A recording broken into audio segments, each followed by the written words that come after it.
Міне заправкаға келдік. Қазір бензин құямыз. Бізде Toyota Camry 20-ка. Соған міне B-Epic компаниясының Fuel Tabs деген экономия бензина сондай таблеткасын салғалы жатырмыз. Деп отырмыз. Camry 20-ка 2-2 объем. 20 литр құямыз. 20 литрге 4-тен 1 бөлігін саламыз. Мұнымен бөлігін. Жартысы 50 литрдікін бөлімді.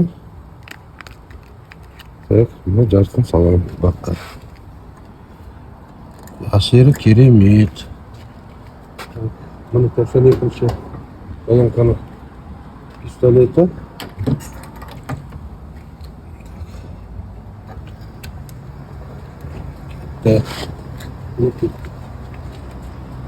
Әсері өте керемет.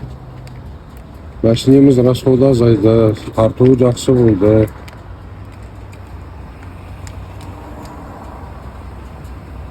Машиненің несі выхлоптары аз шығып жатыр қазір. Жақсы жүрісі бәрі жақсы, эконом болды. Сіздерге алуға кеңес беремін. Топливный системаны бәрін дұрыстайды. Міне Fuel Tabs.